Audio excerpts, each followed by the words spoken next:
Hola amigos de Contexto. Señores, por el pasado 12 de octubre, este nuevo aniversario del llamado descubrimiento de América, hemos decidido hacer un programa sobre el descubrimiento, este hecho tan controversial y tan importante que cambió el rumbo de la humanidad. Este es el 527 aniversario. Julio Ortega, ustedes no lo están viendo, pero yo de reojo lo veo por este lado. Y él como que me miró así, porque... ¿Estoy oyendo? Él está oyendo, pero me miró así un poco porque... Atentivamente. Señores, este hecho cambió el rumbo de la humanidad y cambió principalmente el rumbo de estos pueblos que se encontraban de este lado en América, en lo que es hoy América Latina. Principalmente los dos... Había muchísimas tribus, los indios eran muchísimos aquí, incluso todavía. Y pueblos gigantes. Y pueblos grandes, por ejemplo, el Cusco era un gran imperio, y Chiclán. Principalmente los aztecas y los incas eran los más grandes, Julio. Y los mayas. Y los mayas también, pero eran más grandes los aztecas y los incas. Fíjate que los aztecas, incas, los mayas y los incas. Los incas se extendían los tres pueblos más desarrollados. Desde Colombia hasta casi abajo de Argentina y Chile, por ejemplo. Y ¿quién? Los incas. Los incas. Y los aztecas, que eran los llamados los mexicanos, que estaban ahí en el... Eso es en inglés, México. No, porque acuérdate que México es México y se escribe con X, como quiera. Sí, porque los españoles antes la X, la J la ponían como X. Exacto, entonces México... Pero se quedó con X. Se quedó con X. Bueno, pues le llaman Mexican, fíjate que en vez de... No le llaman México, o sea, a ellos le decían... aztecas o mexican, y acuérdense que en la ciudad de Tenochtitlán estaba en el lago Totsuco y llegó a tener, según dicen, hasta 200,000 habitantes. Todo lo que podamos hablar sobre estos hechos son conjeturas y, por supuesto, hay muchos cronistas que hoy en día hacen que podamos sacar algunas conclusiones de lo que pasó en esta época, pero indudablemente hubo muchísima injusticia, pero no solamente en el descubrimiento de América, todas las conquistas son a base de injusticias. Acuérdense que mucho antes ya los imperios europeos conquistaban a base de las armas y mucho después también. Es muy reciente. Todos los imperios. Todos los imperios. Es muy reciente que no se conquiste a través de las armas en este último periodo, vamos a decir, de la humanidad, pero hay otras formas de hacerlo y también son injustas. El Nuevo Mundo, como se le llamó esta parte a todos los indígenas, fue obligado a abandonar su cultura, una cultura tan de ellos, esta forma de tatuarse todo el cuerpo, de hacerse huecos en las orejas, de tener su propia organización social, económica. Algunos autores hablan de que al indígena se le obligó a pasar de ser un errante a ser un campesino. Y fue muy difícil esto para ellos, porque no solamente se les obligó a esto, sino que con la Biblia en la mano se les obligó a creer en un Dios que ellos no veían ni conocían. De manera que es un evento que hay que estudiar, yo diría que uno de los más importantes de la historia de la humanidad, en el que se ganó y se perdió, todas las partes ganaron y perdieron, pero los indígenas fueron los que más perdieron, porque muchos también perdieron la vida, también se contagiaron de enfermedades que traían desde el otro lado del mundo, y en fin, lo que le interesaba, como a casi todos vamos a decir, a los que quieren descubrir nuevos territorios, eran nuevas rutas marítimas, nuevos mercados, y principalmente afianzar su poder político por medio de la fuerza, y eso lo consiguieron principalmente España y Portugal, que fueron los más fuertes en esto de la colonización, aunque después también se unieron otros imperios. Yo no creo que Cristóbal Colón fue ni bueno ni malo, fue un navegante que fue un navegante que se lanzó. Fue simplemente ¿Y qué venía a buscar aquí?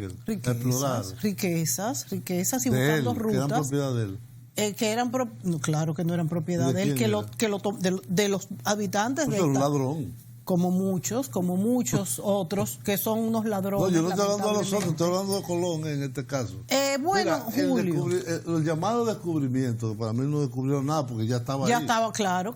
Incluso muchos europeos ya lo conocían también, porque no fue la primera persona que llegó. Pero el valor de la llegada del 12 de octubre y lo que inició a partir de ahí, tiene varias lecturas. Primero hay que situarlo en un contexto histórico. Sí. Hacer juicios de valor fuera de la historia. Exacto. Y fuera de la evolución de las sociedades humanas y en particular de las sociedades europeas y en particular de la península ibérica, sí. Porque España como tal no existía. No existía España. No, eran reinos. Existía Castilla, León, Aragón, Navarra, sí. Portugal, sí. Galicia, existían varios reinos en la península ibérica que no estaban. Y todavía. De hecho el descubrimiento de América ayudó a unir mucho a España porque los reinos de Castilla y Aragón se cohesionaron más con estos nuevos territorios. Hubo el año 1492 fue un año excepcional, diríamos, en la historia de la península ibérica. Sí. Primero, después de 800 años de presencia musulmana y árabe, la llamada Guerra de la Reconquista de la monarquía hispánica, que era como se le denominaba, termina de expulsar al reino de Boabdil, el último reino de Granada, sí. de la península ibérica, y lo expulsa a lo que hoy es Marruecos, al norte de África. También en el año en que la corona española, o hoy española, la corona castellana, expulsa a los judíos. Sí, sí. Y hay muchas lecturas históricas que relacionan la necesidad de enriquecimiento de ese estado o protoestado, estado de nacimiento, que era la monarquía hispánica, o la monarquía católica también, como se le llamaba, muy basada en la religión, de no solamente sacar a los judíos por razones religiosas, sino sacarlo para quitarle su riqueza. Los judíos eran los mejores banqueros, los mejores artesanos, los mejores orfebres, los mejores comerciantes, igual que los árabes eran los mejores educadores, los mejores médicos, los mejores matemáticos. Entonces, eso en realidad fue una obra de expoliación a la comunidad judía, sí. que ahora es que se está reconociendo, ahora, 530 años después, que se está reconociendo en la actual España. Pero ahora es que se está reconociendo. Sí, por eso sí, es increíble, sí, porque sí. inclusive fueron... Ahora ya, si tú demuestras que tienes origen sefardí, sí. que sefardí en el idioma hebreo significa España. Sí, sí. Sefardí es español. Y los judíos sefardíes son los judíos que venían de España. Los expulsaron masivamente, primero llegaron a lo que hoy es Marruecos, sí. y después terminaron en lo que hoy es Turquía, que era el Imperio Otomano, en Estambul, muchos. Y ahí incluso llegaron a la República Dominicana, llegaron algunos. Bueno, no existía la República Dominicana. No, claro, muy luego llegaron. No, yo digo, poco, ya me refiero ya en el siglo, a principios del siglo XX llegaron algunos judíos sefarditas, ya claro, mucho tiempo después. Por ejemplo, en Argentina hay una comunidad judía, básicamente esquenache, que son los que son del norte de Europa, gigante, enorme, como de 1 millón y pico de personas. Y también hay sefarditas, hay en casi todos los países de América Latina. Aquí es relativamente modesta. Hay algunos apellidos muy Levi, Cohen, Enríquez, Marchena, que son apellidos de origen sefardí. Sí. Pero entonces España expulsa a los árabes, expulsa a los judíos al mismo tiempo que se impone la Inquisición con Torquemada, sí. y un señor italiano, un navegante que había vivido en Portugal, que había vivido en las Azores, que era el puesto más hacia el este al este, no, al oeste. Al oeste de España. Ah, sí. De la península ibérica, espérate. Sí. No, oriente es al oeste, es al occidente. Al occidente de la península de Europa. La posición más lejana en el Atlántico era el archipiélago de las Azores, que todavía hoy es portugués. Y Colón vivió ahí. Y aparentemente él entró en contacto con marineros que le habían dicho que sí, que había indicios de que la Tierra era redonda. Lo de la Tierra redonda ya eso estaba... ya se sabía. Ya se sabía. Pero era lo de la existencia de una tierra entre Asia, que era lo que el famoso Zipango, que él buscaba, que era Japón, o la India, las riquezas, las especies, el oro, etcétera. Era un afán de conquista y de expoliación, lo que motivaba a Colón. De hecho, cuando Colón convence a la reina Isabel la Católica de financiar la expedición del primer viaje en el 1492,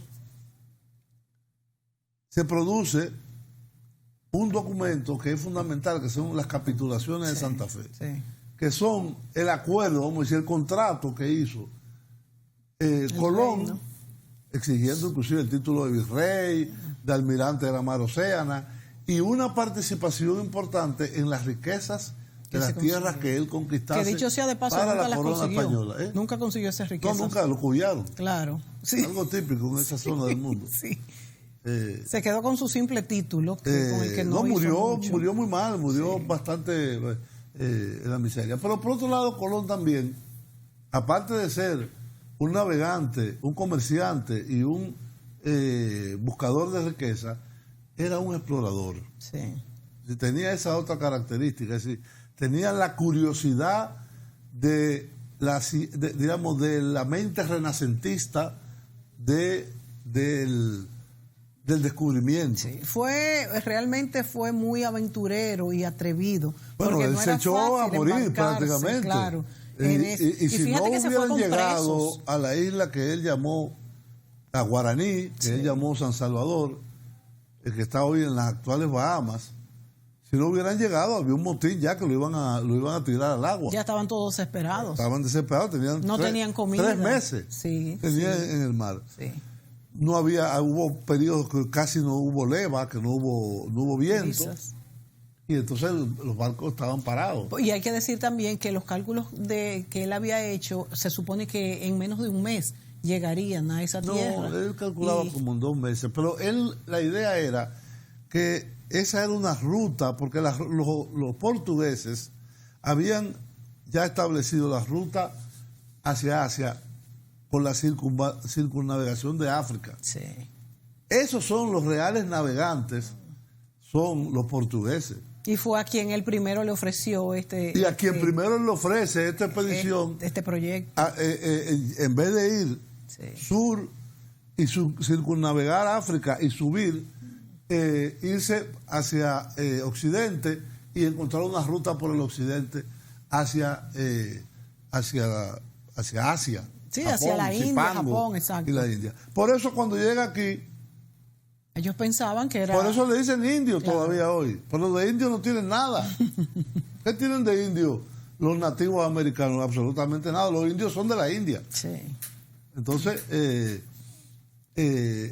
realmente, el paso que dio fue el primer paso en la unificación del planeta. Es decir, las distintas culturas, las más avanzadas, como la China, y algunas culturas europeas, y muchas de América, pero que no tenían esa evolución, porque tú decías ahorita que eran pueblos que estaban en un estado primario, pero yo nunca he visto una pirámide como Teotihuacán en Europa. En Europa. Si usted va a Teotihuacán, Una cosa es como la pirámide de era otro estadio de civilización, porque los europeos incluso dicen que ellos llevaron a este continente a la civilización, pero ¿a qué civilización de quién? La de ellos. Claro, la de ellos. Es que no podemos forzar. Aquí había una civilización. ¿Cuál es el tiempo de cada uno? Es un proceso que Europa y Oriente vivieron en siglos, y esto lo vivió en 2 o 3 años. Estaba en un estadio de desarrollo menor. Hay un semí, que es un tótem. No, es un semí, es como una escultura que es hecha de algodón, un semí aquí. ¿Hecha de algodón? Sí, de algodón, que tiene órganos por dentro. Es hueca.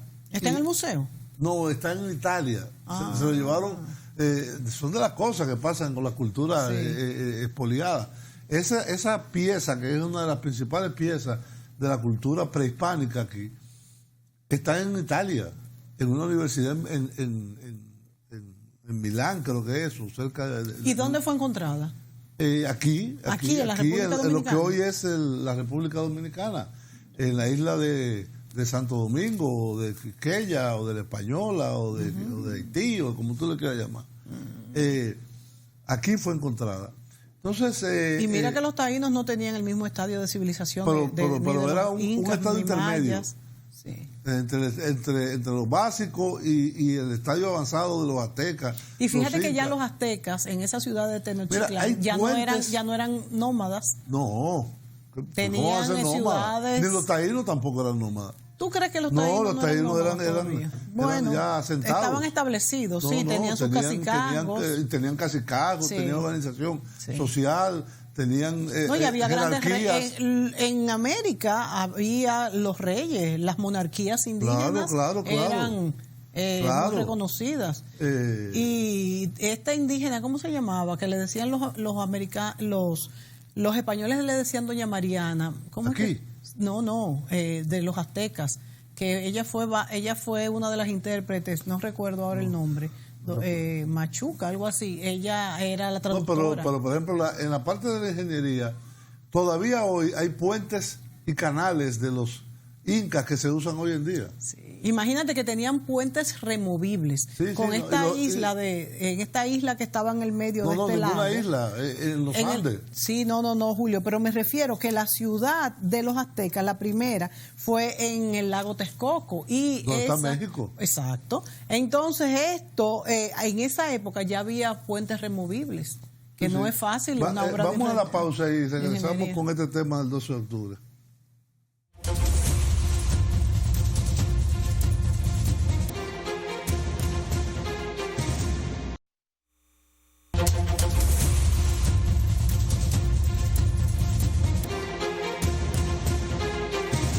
Un 12 de octubre de 1492, Cristóbal Colón puso América en el mapa, literalmente. Pero eso no quiere decir que el continente americano y la gente que ya habitaba en él no existieran antes de la llegada de los españoles. Cada año, la conmemoración de esta fecha reabre el debate. ¿Se puede descubrir lo que ya existe? ¿Y cuál es la manera correcta de llamar a este día? Todos conocemos la historia de Cristóbal Colón, que intentando llegar a la India se topó con América. ¿Pero qué es exactamente lo que hay que festejar? Pues la llegada de los europeos a América desencadenó un proceso de colonización que es uno de los más sangrientos y brutales de la historia de la humanidad. Hay varios problemas con la idea del descubrimiento. Primero, si alguien descubrió América no fue Colón, sino los primeros humanos que cruzaron por el estrecho de Bering, o los navegantes que llegaron por el Océano Pacífico hace unos 1500 años, o los vikingos, u otros personajes que llegaron a América bastante antes que el navegante genovés. El descubrimiento, además, implica que la llegada de los españoles marca el inicio de la verdadera historia del continente americano. El historiador mexicano Edmundo Gorman propuso en el 58 la teoría de la invención de América, que le da a Colón algo de crédito. Dice que antes de que él llegara a este continente no existía la idea de América. Mientras en España se sigue celebrando el Día de la Hispanidad y en Estados Unidos el Día de Colón, varios países latinoamericanos han rebautizado la fecha. En México, por ejemplo, se habla del Día de la Raza, que celebra el nacimiento de una nueva raza producto de la mezcla entre los europeos conquistadores y los indígenas conquistados. Esta idea parece ser incluyente, pero tiene dos problemas muy graves. Bueno, el primero, desde luego, es que ignora la presencia de los africanos en América. El segundo problema con la idea del mestizaje es que subordina a los indígenas. Se les da a los europeos el papel dominante, el papel impulsor del mestizaje. El gran problema con el mestizaje es que es una de las bases del racismo que se vive en muchas partes de América Latina. Los mecanismos para mantener el orden colonial los implementa el Estado ahora con este discurso de nos independizamos, entonces ya fuimos libres del yugo español, crea como una falsa emancipación. La académica Mije Yasnaya hace hincapié en la resistencia indígena que comenzó con la conquista europea y continúa hasta la fecha. Es impresionante que sigamos existiendo como ahora, o sea, que sigamos hablando las lenguas. Una historia de pauperización muy impresionante. Desde 1492 hasta 2018, si algo han sabido hacer los pueblos indígenas de toda América es aprender de sus colonizadores. Han aprendido sus idiomas, han aprendido su religión, han aprendido sus culturas, han aprendido a usar sus tecnologías, y esa capacidad de aprendizaje gigantesca les ha permitido adaptarse a la nueva realidad. Entonces, ¿cómo hay que llamar al 12 de octubre? Y creo que no hay manera de ser neutral, es decir, desde el momento en cómo lo nombra, se posiciona. América hoy es un continente excepcionalmente rico porque no solo es un continente occidental, sino porque es un continente indígena y africano. Desde luego, sin olvidar nunca el sufrimiento que eso implicó, creo que eso es quizá lo que deberíamos celebrar. ¿Cómo se conmemora el 12 de octubre en tu país?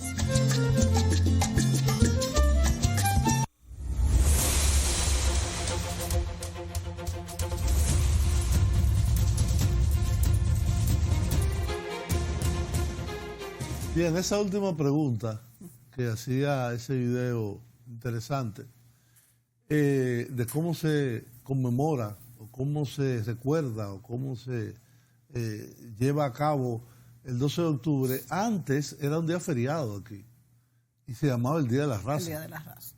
El Día de la Raza. El Día de la Raza. Eso ya hace muchos años, creo que en el primer periodo del presidente Balaguer, que a pesar de ser un gran hispanista, eliminó la festividad y solo se menciona. Solo se menciona, indudablemente. Yo creo que ni el nombre oficial exacto, tiene. Ya inclusive hay países donde se pasa por alto, no existe ninguna denominación, como en Cuba, por ejemplo. Hay otros que llaman Día de la Hispanidad. Sí. En España es el Día Nacional. Sí. Bueno, es que para España algo que a mí me parece una vergüenza. Sí, pero para España significa un cambio muy grande. Para España es mucho más importante el 2 de mayo, que fue la independencia de los franceses, la Constitución de Cádiz. Sí, pero en cuanto hay hechos históricos, inclusive, que no excluyen a la monarquía, que son mucho más importantes. Acuérdate que el descubrimiento de América afianzó la monarquía tremendamente. No tiene que ver, no tiene que ver. A mí me gusta el nombre de Encuentro de Dos Mundos. Es el nombre que yo me siento más cómodo. Ningún encuentro, fue un genocidio lo que hubo. Sí, es verdad. Miren, ahí acaba de salir un estudio de la universidad, llevado a cabo por la Universidad de Leeds y University College de Londres, en Reino Unido, y que está publicado en el Quaternary Science Review, sobre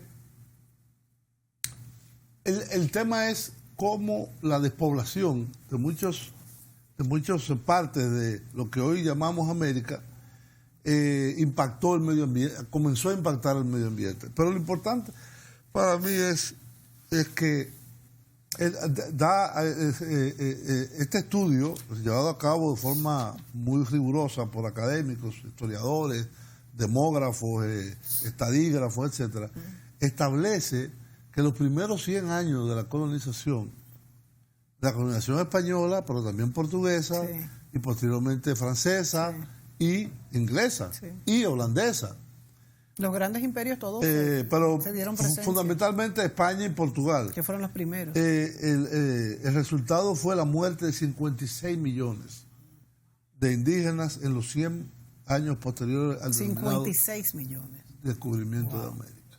Dios mío. No quiere decir que lo ejecutaron ni que no, murieron por enfermedades, pero hay muchas trabajos formas forzados. No, las enfermedades fueron liquidadas. Por ejemplo, todas esas enfermedades que había en Europa, la viruela, la peste, que no estaban ellos inmunizados, no existían la gripe, no existían en América. Entonces, el efecto de del contacto con los españoles que venían infectados con esos virus, eso causó una gran mortalidad.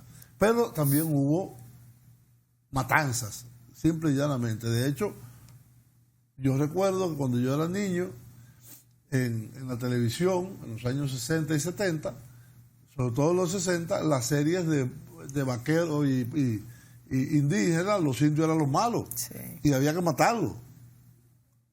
Claro que se mataban a los indios, sí. ¿Y los indios eran los malos? Y eran los malos. Y de hecho, Domingo Sarmientos, que es uno de los fundadores de la actual Argentina, decía que la sangre de los indios solo sirve para abonar el piso, el suelo. Ahora fíjate, Julio, entonces hubieron matanzas. A Tupac Amaru lo descuartizaron. Sí. A Nacaona hubo muchas la quemaron viva. Sí, muchas. Es decir, hubo matanzas y genocidio. Fue un genocidio. Ahora bien, dentro de ese genocidio también hubo un expolio gigante. Porque los españoles no vinieron a matar gente, porque ellos no son asesinos por naturaleza. No fue que ellos vinieron a matar indígenas, ni vinieron a traer la religión. Eso es un cuento. Eso vino ellos en el barco. Ellos vinieron a ampliar ellos vinieron a buscar oro. Sí, y ampliar sus riquezas, eso oro. te digo. Y al encontrar oro y plata en cantidades gigantes, primero aquí, por ahí por donde está la Barrigol, por ahí, encontraron las primeras minas de oro. Pero después, con la expansión a lo que hoy es México y lo que es Perú, el Alto Perú, lo que es Bolivia, Potosí. Sí, eso era Potosí, una montaña de oro y plata. Y ahí hubo muchísimos muertos. No, la mortandad era terrible, de un 80%, porque eran minas subterráneas. Y ahí fue que trajeron a los esclavos negros, porque los indios no podían. Bueno, eso fue, primero comenzó por esta isla. Sí. Antes de ser dos países, era una sola colonia. Fueron millones de esclavos. Era el virreinato de Santo Domingo, después la Capitanía General de Santo Domingo. Al comenzar a agotarse a una velocidad tremenda, espantosa, la mano de obra de los nativos americanos, de los indígenas, llamados indígenas, la solución mágica que propuso sobre todo los curas, sí, los frailes, fue traer africanos, y comenzar otra cosa que fue todavía más terrible en la historia de la humanidad, que fue el comercio triangular. Sí. El comercio triangular, lo hemos visto aquí en varios programas, sí, fue como los barcos negreros partían de Europa, de Inglaterra, de Portugal, de Francia, de España, llevaban productos que los vendían ya todo esto que estaba formado en América. No, en África. Lo intercambiaban, sí, claro, por esclavos. Por esclavos, y traían los barcos llenos de esclavos y los vendían aquí, sí, para la economía de plantación. Es que eso fue algo 300 horroroso. 300 años duró, y uno más tiene que no solo salir afuera, sino mirarse en un espejo para ver el sello africano, sí, que hay en el caso dominicano, sí, muchísimo, muy presente, sí, en otros países también.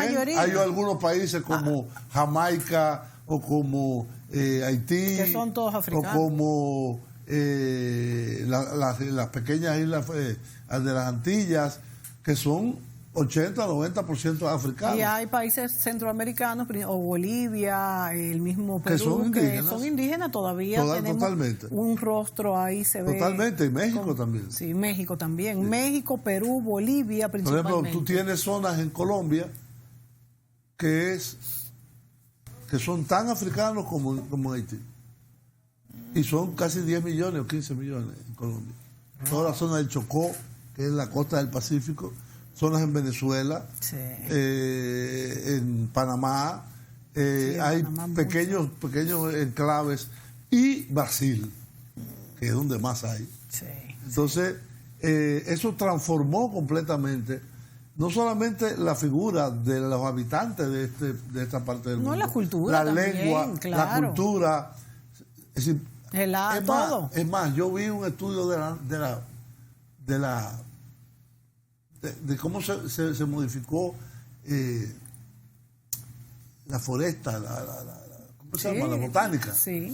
La botánica. Es decir, aquí no habían cocos. El coco que es tan característico fue traído hoy en día por los españoles. Aquí no había mango, que vino de la India. Aquí no había caña de azúcar. Es decir, nuestros productos insignes, vamos a decir, en este momento. Claro que sí. Tenemos la caoba, pero la caña, el coco, ¿y cuál fue el otro que mencionaste? Son insignes productos. Y el mango. Y el mango. Ni el aguacate, ni nada de eso. Exacto. No existía nada de eso. Otros se encontraron aquí y se llevaron a Europa y se generalizaron, como el tabaco y como la yuca y como el maíz y como el tomate. Los indios hacían mucho el casabe. Realmente el mundo progresivamente se fue convirtiendo. Yo digo que la globalización, comenzó aunque ahí. es un fenómeno económicamente y socialmente más reciente, pero comenzó ahí, el mundo se hizo uno solo. Sí. Y la Fíjate, circunnavegación... con este comercio triangular tan nefasto, yo creo que fue la primera vez. Nos tenemos que ir a la pausa, pero yo creo que también en este programa deberíamos analizar este hecho de lo que son las colonizaciones, las conquistas en el mundo, lo que han dejado, cómo se han hecho y lo que la humanidad ha alcanzado hasta cierto punto, no tanto como debía haber alcanzado, en cuanto a, vamos a decir, a no utilizar la fuerza y las armas. Es verdad que hay otros métodos quizás tan, negativos como la historia la ha escrito, pero sí, por eso mismo tenemos que cuidar, porque de hecho no solamente ha habido estos genocidios, estos abusos cuando son conquistas dentro de mismos países, siempre el que tiene el poder se impone. Y incluso cuando quiere imponer ideologías para sacar provecho o hasta pensar que son mejores, también se ha muerto mucha gente porque la tolerancia es muy escasa. Cuando se tiene poder, la tolerancia baja. Entonces ahí comienzan los primeros abusos y eso es lo que tenemos, yo creo, que cuidar ya a posteriori, después de tantos años del descubrimiento, 527 años. Uno de los aspectos que debemos estudiar y cuidar luego es justamente la tolerancia de nuestros países y el funcionamiento de este tinglado de globalización que ya es el mundo, hasta qué punto es tolerante, hasta qué punto es benévolo y no solamente busca el provecho aplastando al otro. Vámonos a la pausa y seguimos con el tema del 12 de octubre.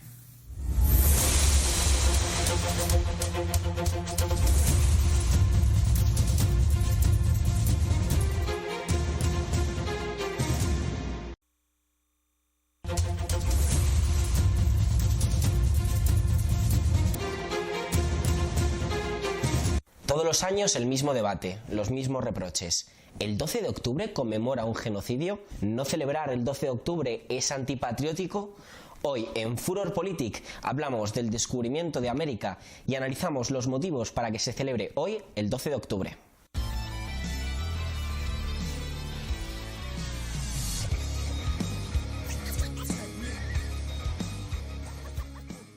Lo primero de todo, hemos de comenzar recordando algunos de los hechos históricos que sucedieron a partir del 12 de octubre de 1492. ¿Qué supuso el descubrimiento de América? El 12 de octubre, Cristóbal Colón desembarca en América. Dos mundos entran en contacto, colisionan. Pronto los españoles se dieron cuenta de su superioridad tecnológica, pero eso no fue el mayor problema para los descubiertos. Las bacterias euroasiáticas y africanas golpearon de lleno a los autóctonos. Tifus, gripe, viruela, sarampión, la peste o la sífilis. El 95% de la población indígena murió en 100 años. De estos, entre el 80 y el 90% murió a causa de las enfermedades, lo que hoy se denomina como la catástrofe demográfica de América. Esto además fue agravado por el trato dado a los indígenas, a los que se le aplicó el sistema de encomienda, que no era sino una esclavitud disfrazada. Las deportaciones masivas, el trabajo esclavo y la depresión de la derrota facilitaron la debilidad del sistema inmunitario y la propagación de enfermedades. Además, durante la conquista se pasó por cuchillo a la élite aristocrática del imperio azteca y hubo casos de fuertes torturas como amputaciones de manos y pies, heridas curadas con aceite hirviendo y múltiples violaciones. Esto llevó a la denuncia de dichas condiciones, realizándose las leyes de Burgos, que abolieron la esclavitud en 1512 y prohibieron los malos tratos a los encomendados. Sin embargo, dicha ley fue incumplida por la mayoría, forzando a la corona a hacer las leyes nuevas, donde se abolía la encomienda y mejoraba las condiciones de los indígenas, lo que provocó la sublevación de los terratenientes, que fueron derrotados por los ejércitos imperiales. Aunque aún se siguieron dando condiciones deplorables, como las minas de Potosí, dichos casos se redujeron enormemente. En la época colonial, el Cerro Rico de Potosí produjo mucha plata y muchas viudas. De cada 10 indios que entraban en los socavones, 7 no volvían. En el siglo XVII, ante la falta de mano de obra, ya que solo quedaba un 3% de la población indígena que había antes de la toma de contacto, más las leyes que impedían su esclavitud, fueron sustituidos como mano de obra por 12 millones de africanos que fueron esclavizados por los europeos. Mientras, en Europa se vociferó la famosa leyenda negra por Inglaterra y Holanda, entre otros, a raíz de su fuerte rivalidad comercial y económica, tergiversando, exagerando e inventándose barbaridades para desprestigiar a España y justificar las futuras guerras contra estos. En los siguientes siglos, en América se impuso la evangelización y el castellano, acabándose con la cultura de multitud de pueblos en lo que es considerado por ciertos historiadores como etnocidio. También se introdujeron enormes mejoras tecnológicas, alimentos y animales. Tras la invasión francesa de España en 1808 y con el eco de la independencia de Estados Unidos, las provincias de Latinoamérica se fueron independizando una a una, destacando en este proceso la figura de Simón Bolívar. Pronto, los países recién independizados entraron en guerras civiles que configuraron el actual mapa político de Sudamérica. Ante la pérdida de sus colonias, España se vio en la necesidad de mantener un vínculo con sus antiguas colonias, naciendo la Unión Iberoamericana en 1886, abandonada en 1936 y retomada en las cumbres iberoamericanas en 1991, que nos dejó para el recuerdo momentos de tensión como este. Por supuesto. Por supuesto. ¿Por qué no te callas? ¿De dónde viene el Día de la Hispanidad? 15 años después de perder sus últimas colonias, se concibe por primera vez el Día de la Hispanidad por el político español Faustino Rodríguez Sampedro, que es bisabuelo del conocido Rodrigo Rato, en 1913. Con el nombre de Fiesta de la Raza. Tenía un importante componente de nostalgia, primero para el Reino de España, por su pasado glorioso imperial, y segundo para los criollos, descendientes de europeos y orgullosos de su procedencia. Posteriormente, en 1958, pasaría a llamarse oficialmente Día de la Hispanidad, nombre que mantendría hasta nuestros días. El propio concepto de hispanidad parece que alude mucho más a la superioridad de una de las partes de ese encuentro que a la otra, aunque esto no deja de tener su rigor histórico, ya que lo que se denomina eufemísticamente como encuentro no deja de ser una conquista militar. La imposición de la religión del conquistador y el establecimiento de un sistema de vasallaje colonial.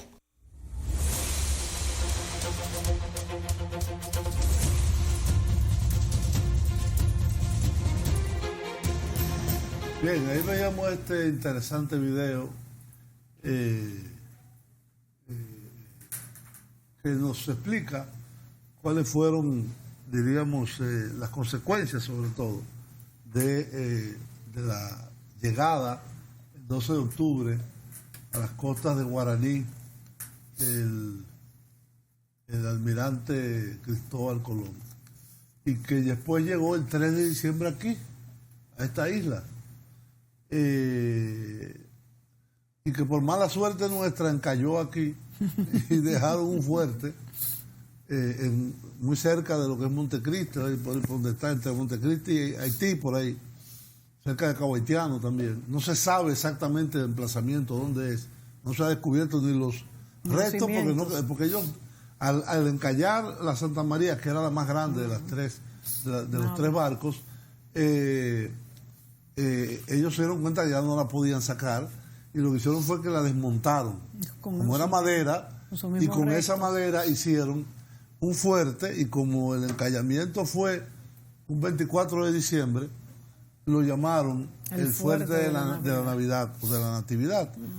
Y dejaron 36 españoles de la tripulación, porque una de las tres embarcaciones dice que se había perdido, en la que andaban Vicente Pinzón, los hermanos Pinzón. Sí, pero era Vicente Alonso Pinzón, que era, al final murió cuando llegó a España, que se había perdido de que una tormenta entre Cuba y la actual isla nuestra. Entonces quedaba una sola nave, y entonces Colón decidió hacer el fuerte. Conoció a un cacique, a Guacanagarix, que le dio un trato exquisito, lo acogió, le hicieron fiesta, le hicieron de todo, y entonces muy amistosos, por cierto. Sí, la mayoría de los indígenas fueron muy amistosos con los españoles. Bueno, Guacanagarix, aquí todavía el creer que los extranjeros son mejores que uno, se llama el complejo Guacanagarix. Sí, verdad. Por esa razón. Entonces, a principios ya del 1493, en enero, Colón, después que deja instalada el fuerte, un fuerte pequeño en la costa, zarpa en la otra nave, que era la Niña. Sí, la Niña y la Santa María. La Niña, la Pinta y la Santa María. Cuando iba explorando las costas de nuestras, por lo que hoy es más o menos la bahía de Nagua, encuentra al otro, Martín Alonso Pinzón, que se había perdido. Y regresan al fuerte de la Navidad. Ya con ellos. Sí, porque ¿qué fue lo que pasó? No, que me perdí, que esto, que lo otro, pero vámonos juntos. Y se fueron juntos. Cuando llegan a España, después de una tormenta muy fuerte, primero Colón llega a Portugal, y Martín Alonso Pinzón llega primero a España, a Andalucía, a Puerto de Palos, y muere casi inmediatamente, estaba muy enfermo. O sea que no pudo ver a los reyes. No. Además ellos no lo conocían a él. Él era un marinero, un capitán de una... Sí, pero yo me imagino la algarabía cuando llegaron estos marineros. No, lo que pasa es que se enteraron de que Colón había llegado a Lisboa, pero Colón se pasó como 15 días en Lisboa. Bueno, no era para menos. De hecho, hubo una sospecha de los reyes católicos de que Colón se había entregado a los portugueses, que estaban en pugna con España, con lo que hoy es España. Pero que no quisieron financiar la conquista. Estuvo allá, le dio muchos detalles de lo que había visto, y eso en cierto sentido le levantó el apetito a los portugueses para comenzar a también hacer sus expediciones. Y que eran los navegantes más importantes en esa época. Los mejores navegantes. Vasco de Gama. Ya Vasco de Gama había hecho Magallanes, etcétera. No, eran los grandes navegantes, eran los portugueses, los grandes descubridores. Y entonces, a partir de ahí, cuando Colón llega a Barcelona, que era donde estaban en ese momento, primero llega a Palos, Sevilla, entonces se traslada a Barcelona, donde estaban los reyes, para llevarle como trofeos piezas de oro, algunos indígenas que trajo amarrados, aves raras, guacamayo, cotorra, cosas así. Y entonces ahí se decide realmente ya organizar una segunda expedición mucho más grande, con mucho más personas. En el primer viaje se llevaron caballos desde España, ¿verdad? Ya esto fue posterior. En el segundo. Sí, posterior, y llevaron armaduras, se enfrendaron. Y fundan Es decir, ellos vienen un año después, a finales de 1493, llegan, encuentran el fuerte de la Navidad destruido. Sí. Nunca se ha sabido a ciencia cierta qué fue lo que pasó. Parece que hubo muchos problemas entre los taínos y los españoles. Sí. Que los españoles, él le había dado la orden de no salir del fuerte y se adentraron en la zona del Cibao, que le habían dicho que había oro por ahí. No se sabe bien. Eso es un objeto como un hoyo negro en la historia. Y se funda entonces. No, entonces ahí sí llegaron con encontraron a Guacanagarix herido. Guacanagarix le dijo que había sido Caonabo. Y Caonabo era el cacique del cacicago de Maguana. Sí. Está San Juan. Sí, sí. O sea, del sur. Sí, del sur y parte del Cibao cogía. Entonces, ahí ya fundan el primer establecimiento permanente, que fue la efímera ciudad o pueblo o establecimiento o campamento de la Isabela. Sí, en Puerto Plata. En lo que es hoy cerca de lo que es Puerto Plata, que fue destruido y trasladado a lo que hoy es Santo Domingo en 1496. Sí. O sea que fíjense todo en la transición que tuvo, que a lo mejor la ciudad, la capital, si se hubiera quedado allá, a lo mejor viviera. Es que, oye, de todos los países del Caribe, de las grandes Antillas, las capitales están en el Océano Atlántico. En el norte, en este caso. La Habana está en el norte, sí, aunque es muy poco es estrecho esa parte de Cuba. San Juan está en el norte. Sí, ¿verdad? Nosotros es que tenemos en el Caribe la capital. Y fíjate que se estableció primero en la Isabela. Se estableció ahí, pero decidieron mudarlo para el sur. Sí. Hubiera sido diferente la historia.